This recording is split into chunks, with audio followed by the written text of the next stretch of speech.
আপনার জীবনে অর্ধাঙ্গিনীর ভূমিকা কি হতে পারে? আপনি বলবেন সেরকমই যেমন আমার জীবনে রুক্মিণীর ভূমিকা। এটা সত্যি, কিন্তু এটাও সত্যি কথা যে আমার আর রুক্মিণীর এই সম্পর্ক তাকে আরো গভীর করার জন্য অত্যন্ত প্রয়োজনীয় হলো আমরা প্রথমে বন্ধু হই। একজন ভালো স্বামী বা স্ত্রী হবার প্রথম পদক্ষেপ বন্ধুত্ব, অর্থাৎ সখা প্রেম। যতক্ষণ না এক স্বামী স্ত্রী নিজেদের সম্পর্কে বন্ধুত্বের মাহাত্ম্য বুঝতে পারবেন না, ততক্ষণ এই সম্পর্ক যেন অপূর্ণ থেকে যাবে। আর তারপর এই সম্পর্কে জন্ম নেয় সেই অনুভূতি, যেমন অধিকার, যেমন অভিমান। এই দুই ভাবনা যা এই সম্পর্ক ভাঙার প্রথম পদক্ষেপ হয়ে থাকে। সেই জন্য নিজের দাম্পত্য জীবনে অধিকার ফলানোর আগে নিজেকে জিজ্ঞাসা করুন, আপনি কি আপনার জীবনসঙ্গীর সবথেকে ভালো সখা হতে পেরেছেন? সম্পর্ক আরো উন্নত হবে। রাধা রাধা। বিবাহ। একজন নারীর জীবনে বিবাহের গুরুত্ব কতটা? আসুন আমরা কথা বলি রুক্মিণীকে নিয়ে। একজন নারী যিনি পবিত্র মানসিকতা নিয়ে কাউকে ভালোবেসেছেন, তাকে বিয়ে করতে চেয়েছেন। এবার বিয়ে মানে কাউকে পাওয়া, মানে কারোর হাত ধরে আগামী সমস্ত জীবন তার সাথে কাটিয়ে দেওয়া। এবার আমার হাত ধরে রুক্মিণী বিয়ের সুখ তো নিশ্চয়ই পেয়েছে, কিন্তু ওর এই প্রেমের যাত্রা এর অন্ত হলো না, বরং তা শুরু হলো। এবার রুক্মিণীর জীবনে সেই অধ্যায় শুরু হয়ে গেছে যেখানে ওকে সেই মানুষকে বুঝতে হবে যার হাত ধরে সমস্ত জীবন অতিবাহিত করার সিদ্ধান্ত নিয়েছে সে। এবার এরকম একটা সময় প্রত্যেকের জীবনে এসে থাকে। প্রত্যেকের মানে আপনারও। আপনার জীবনেও এমন এক সময় আসবে, তার জন্য তৈরি থাকুন। নিজের মনে যা যা বিকার আছে তা কোথাও ত্যাগ করে আসুন, আর পরিশুদ্ধ ভালোবাসা দিয়ে, পবিত্র মন দিয়ে নিজের জীবন সাথীকে বোঝার চেষ্টা করুন, কোনো আশা না রেখে। যদি এরকম করতে পারেন তবেই কঠিন পরীক্ষায় উত্তীর্ণ হবেন, নয়তো নয়। রাধা রাধা। অনেকে আমাকে অনেকবার জিজ্ঞেস করেছেন যে কানাই, রুক্মিণী হলো তোমার অর্ধাঙ্গিনী, তাহলে কেন ওর এই যাত্রা এত কঠিন হলো? কেন তোমার এই অগাধ অখণ্ড ভালোবাসা পাওয়ার জন্য ওকে এত কঠিন পরীক্ষার সম্মুখীন হতে হলো? আসুন আমি আপনাকে একটা কথা বোঝাই। অগাধ অখণ্ড ভালোবাসার এই পথ তা তো কঠিনই হবে। এবার এরকমই এক যাত্রা করতে হয়েছে রুক্মিণীকে, পরিশুদ্ধ ভালোবাসা বুঝতে পারার যাত্রা। এমন ভালোবাসা যা কিনা ক্রোধ, ভয়, মোহ, অধিকার, অহংকার, হিংসা এই সমস্ত বিকারের ঊর্ধ্বে। এবার এই যাত্রায় ওকে সাহায্য করবে রাধা। আর শুধু তাই নয়, আমি আপনাকে বলি, সংসারের প্রত্যেক নারী এই যাত্রা করে থাকেন। এবার যে নারী এই যাত্রার শেষ পর্যন্ত পৌঁছতে পারেন, তিনি এক উচ্চ স্তরে পৌঁছে যেতে পারেন, যেখানে তাকে বলা হয় অর্ধাঙ্গিনী। রাধা রাধা। সমস্যা। এবারে বলুন, সমস্যা কার জীবনে নেই? প্রত্যেকের জীবনে সমস্যা থাকেই। হ্যাঁ ঠিক আছে, জীবন আছে যখন, তখন সময়ের সাথে সমস্যাও আসবে, কিন্তু প্রত্যেক সমস্যাই কি সময়ই নিয়ে আসে? না, আপনি সমস্ত সমস্যার দায় সময়কে দিতে পারেন না। বেশিরভাগ সমস্যা তো এমন হয়ে থাকে যাদের আমরা নিজেরাই ডেকে আনি। হে সমস্যা, এসো, আমি তোমার জন্য অপেক্ষা করছি। কিভাবে? এবার এটা নির্ভর করছে আপনার হ্যাঁ বা না এর ওপরে। বেশিরভাগ সমস্যাই এই জন্য আসে যেহেতু আমরা বারবার হ্যাঁ বলতে থাকি, আর বেশিরভাগ সমস্যা এই জন্যই আসে যেহেতু আমরা সঠিক সময় না বলতে পারি না। সেই জন্য না ভেবেচিন্তে কোনো কথা বা কোনো প্রস্তাবের সমর্থন করলে তা আপনাকে খুব বড় বিপদে ফেলে দিতে পারে। সেইখানেই কখনো না না বলতে পারা তা আপনাকে তার থেকেও বড় বিপদে ফেলে দিতে পারে।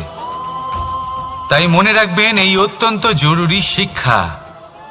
সব সময় খুব ভেবে চিন্তেই হ্যাঁ বলবেন আর দৃঢ়তার সাথে না বলবেন। আর বিশ্বাস করুন, আপনার জীবন অত্যন্ত সুখময় হয়ে যাবে। তাহলে আসুন আমার সাথে ভালোবেসে বলুন, রাধা রাধা। সাফল্য, সাফল্য এই পৃথিবীতে কে না পেতে চান? প্রত্যেক মানুষ চান যেন সাফল্য নিজে এসে তার কাছে ধরা দেয়। এবার সাফল্য তাদের কাছে এসে ধরা দেয় যারা নিজের পা ধরাতলে রেখে চলেন,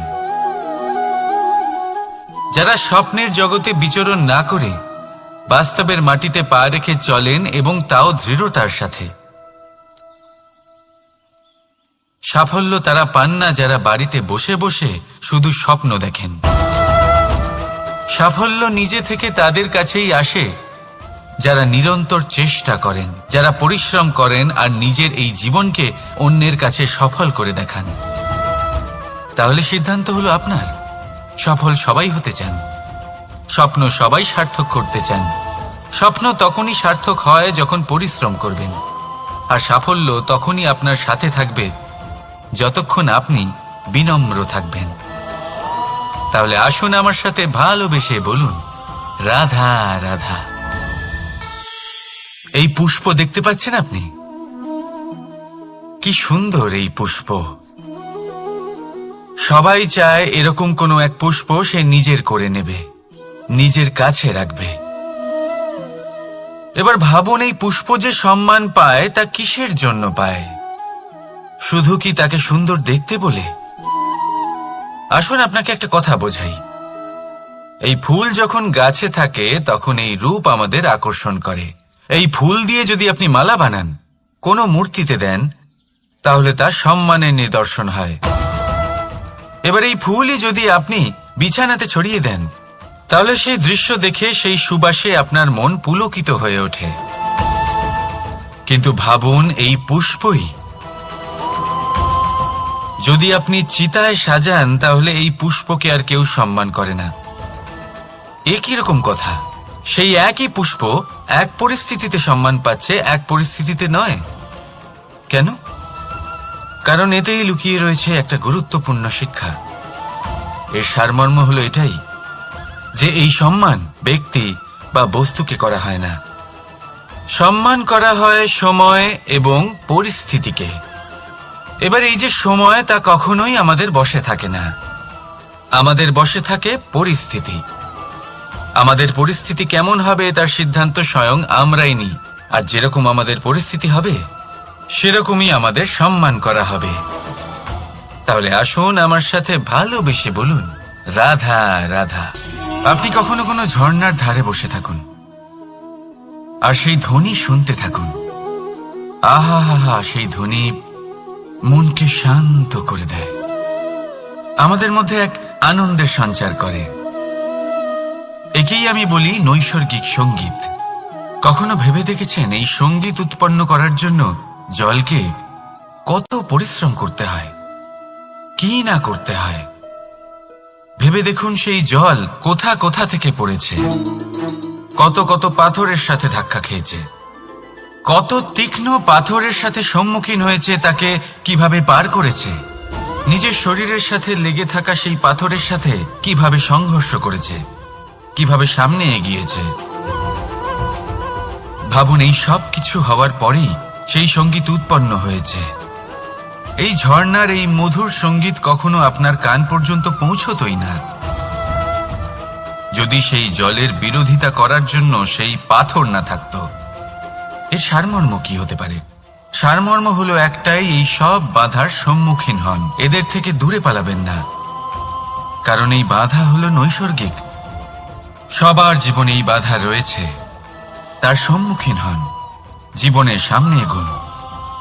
আর আপনিও নিজের ভেতর থেকে সৃষ্টি করুন এই নৈসর্গিক সঙ্গীত, আর এই সংসারে ছড়িয়ে দিন শান্তি আর প্রসন্নতা। রাধা রাধা। সংসারে নিয়তি অনেক কিছু নির্ধারণ করে, যেমন প্রত্যেকটি জিনিসের সীমারেখা। শরীরের মধ্যে থাকা জল, তার মাত্রাও এই নিয়তি নির্ধারিত করে রেখেছে। কি করে? দেখুন, যদি সঠিক সময়ে আপনি পরিশ্রম করে নিজের ঘাম না ঝরান, তাহলে কিছু সময় পরে আপনার চোখের জল অবশ্যই ঝরবে। কারণ সবকিছু যদি ভাগ্যের জোরে পেয়ে যাওয়া যায়, তাকে কর্মের দ্বারা সামলে রাখতে হয়। যদি পরিশ্রম করতে থাকেন, তাহলে যা পেয়েছেন তা সামলে রাখতে পারবেন, আর যা যা আপনি পেতে চান তা অবশ্যই পাবেন। কিন্তু যদি পরিশ্রমের থেকে দূরে থাকেন, তাহলে যা পেয়েছেন তা তো হারিয়ে ফেলবেনই, আর যা পেতে চান তার তো কোনো প্রশ্নই ওঠে না, আর বয়ে যাবে শুধুমাত্র অশ্রু। এবার সিদ্ধান্ত আপনার। কি ঝরাতে চাইবেন আপনি? ঘাম নাকি অশ্রু? রাধা রাধা। এই জীবনে মানুষ শুধু তিনটি জিনিসের পেছনে ছোটে: ছায়া অর্থাৎ সঙ্গী সম্মান, কায়া অর্থাৎ সুন্দর বলিষ্ঠ শরীর, আর তৃতীয় হল মায়া অর্থাৎ ঐশ্বর্য। এবার অবাক করার মতো বিষয় হল, সময় এলে পরে এই তিনটি বস্তুই সবার আগে আপনাকে ত্যাগ করে।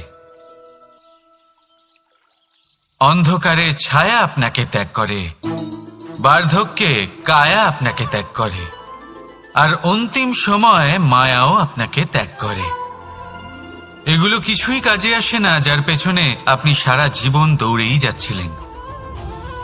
যদি কিছু কাজে লাগে, তা হলো আপনার প্রেমপূর্ণ ব্যবহার যা আপনি সংসারকে দিয়েছেন।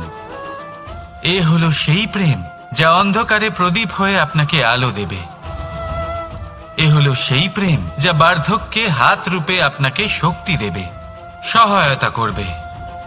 আর যখন আপনার কাছে অর্থ থাকবে না, তখন এই প্রেমই আপনাকে সামর্থ্য যোগাবে। জীবনে যদি কিছু উপার্জন করতে চান, তাহলে শুধু প্রেম উপার্জন করুন। যদি আপনিও আমার মতো দূরের কথা ভাবতে চান, তাহলে শুধুমাত্র প্রেম উপার্জন করুন।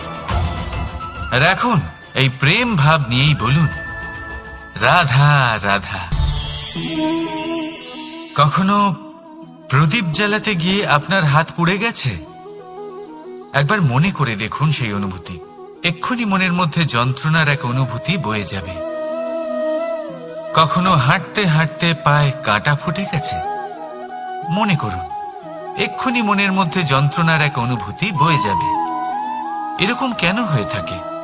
কষ্ট তো শুধু তখন হয়েছিল, কিন্তু যদি আজ মনে করেন, তাহলে সেই যন্ত্রণা আপনার মনে মাথায় থেকেই যায়।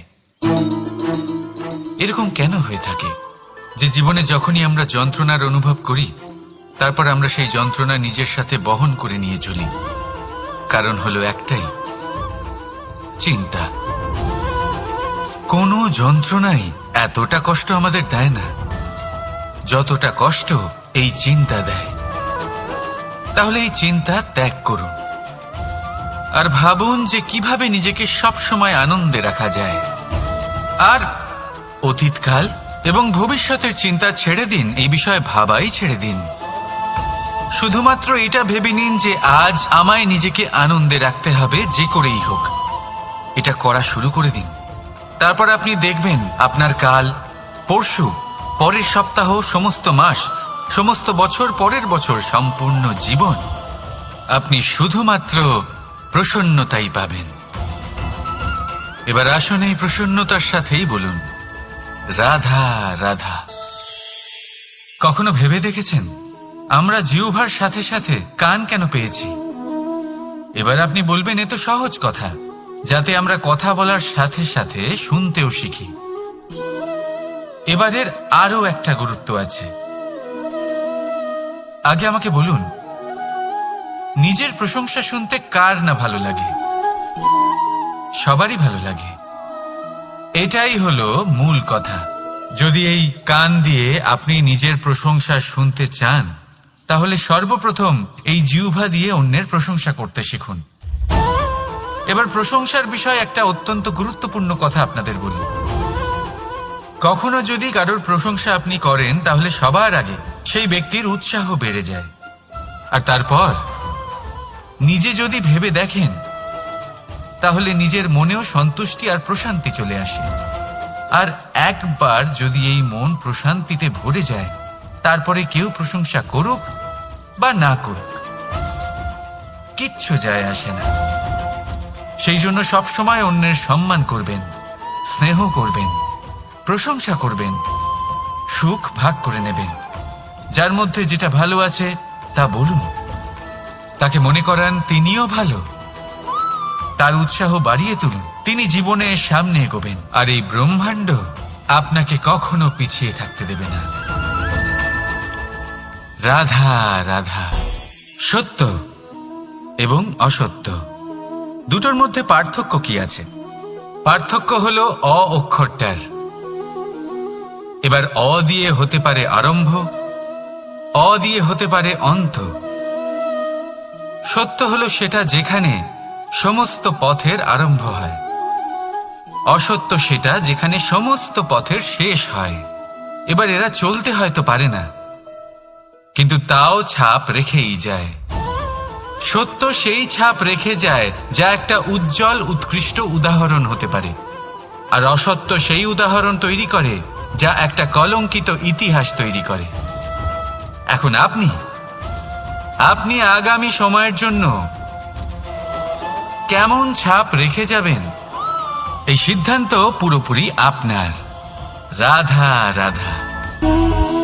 চলুন একটা প্রশ্ন করি। কোন মানুষকে জিজ্ঞাসা করবেন যে সে মূর্খ, অলস, বিবেকহীন, অসফল এইসব বিশেষণ দিয়ে নিজেকে পরিচিত করতে চাইবে? না। কাউকে জিজ্ঞাসা করুন আপনি কি মূর্খ? না। আপনি কি অসফল হয়েছেন? না। আপনি কি বিবেকহীন? না। এবার বলুন আপনি জীবনে মূর্খ ও বিবেকহীন হবার জন্য কোনো ভালো পরিকল্পনা বানিয়েছেন? উত্তর পাবেন না।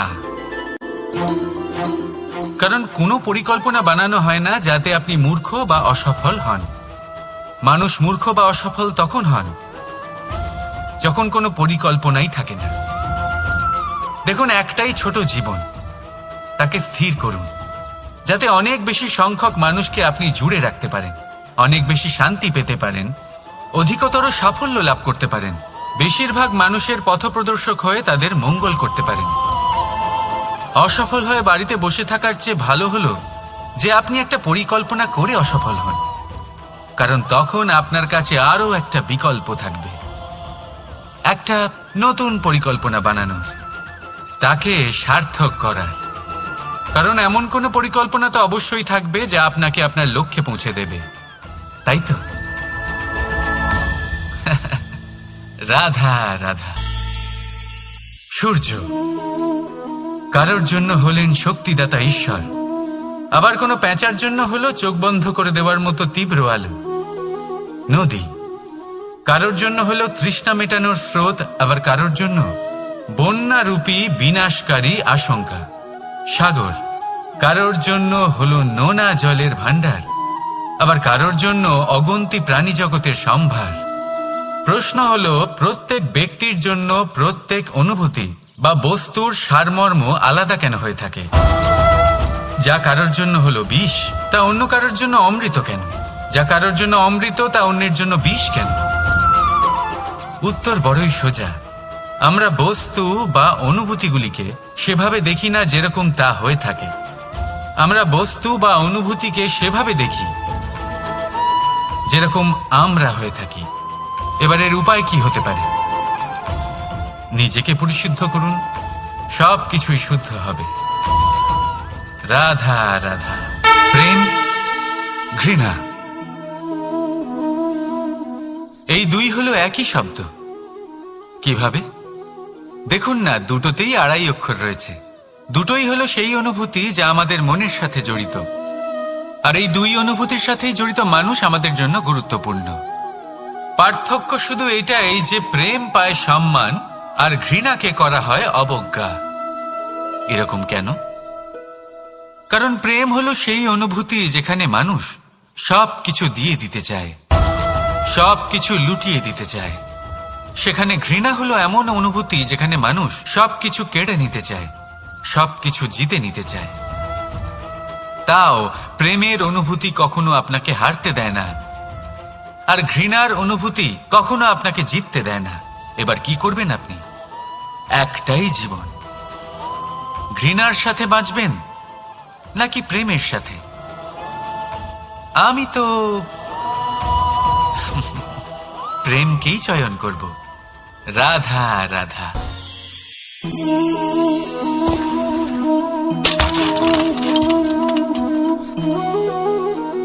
এ কি হলো?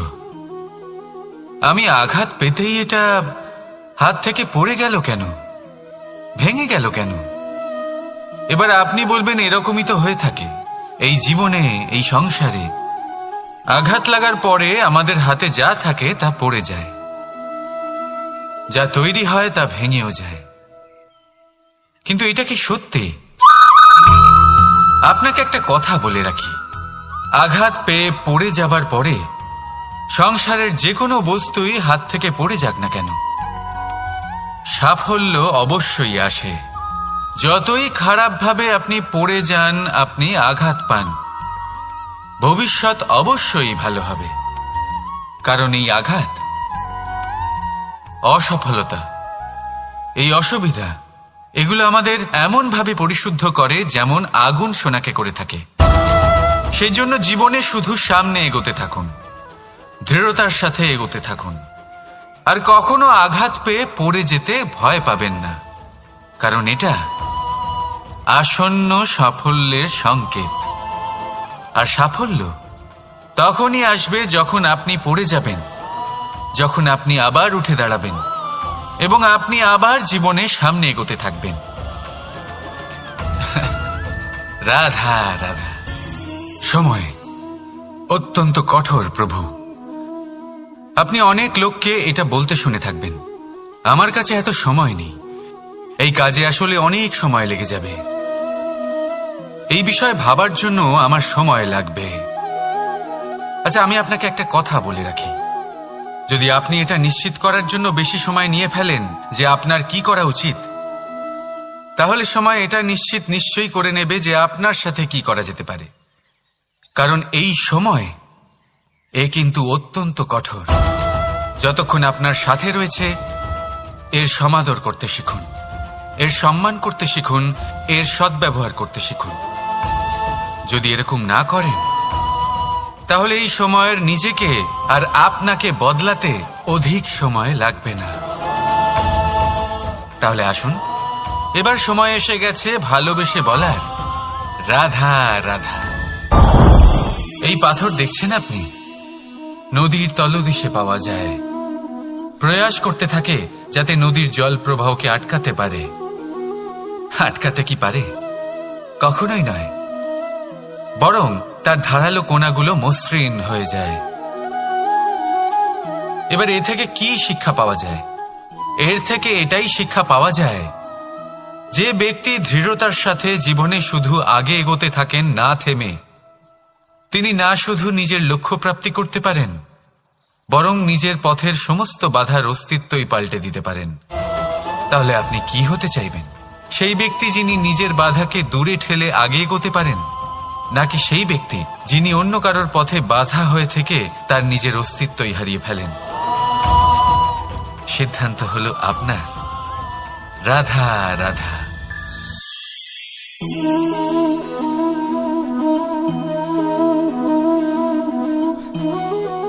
এই শুকনো পাতা দেখতে পাচ্ছেন? এটা কখনো গাছের ডালে ছিল, সবুজ তরতাজা, বৃক্ষকে পুষ্টি দান করত। কিন্তু যেই এটা শুকিয়ে গেল, যেই ও পুষ্টি সরবরাহ করা বন্ধ করে দিল, ওকে ফেলে দেওয়া হলো।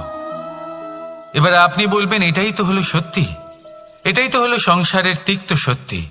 এই সংসার ততক্ষণ পর্যন্তই আপনাকে নিজের সাথে রাখবে যতক্ষণ আপনি নিজেকে উপযুক্ত বানিয়ে রাখতে পারবেন। আমি এটা বলবো না যে এটা হলো মিথ্যে, কিন্তু এটা অবশ্যই বলবো যে এটা সম্পূর্ণ সত্যি নয়। সম্পূর্ণ সত্যি হলো এটাই যে যদি আপনি চান তাহলে চিরকালের জন্য সংসারকে পুষ্টি দান করতে পারেন, আর চিরকালের জন্য সংসার আপনাকে নিজের সঙ্গে রাখতে পারে। কিভাবে? এই শুকনো পাতার উদাহরণই আপনাকে দিচ্ছি। এই শুকনো পাতা প্রথমে টুকরো হবে, তারপরে বৃষ্টির জলের সাথে গলে যাবে, তারপর সার হবে, তারপর সেই বৃক্ষের গোড়াতেই সমাহিত হবে, একটা নতুন অঙ্কুরকে একটা নতুন জীবন দেবে। তাহলে আপনি ভাবুন আপনি নিজের জীবনের সাথে কি করতে চান। যদি কখনো আপনি পড়ে যান, অসফল হয়ে থাকেন, তাহলে আপনি কি এই উৎসাহ হারিয়ে ফেলবেন, নাকি আবার উঠে দাঁড়াবেন আর আবার এক নতুন সংসারের রচনা করবেন? সিদ্ধান্ত আপনার। রাধা রাধা।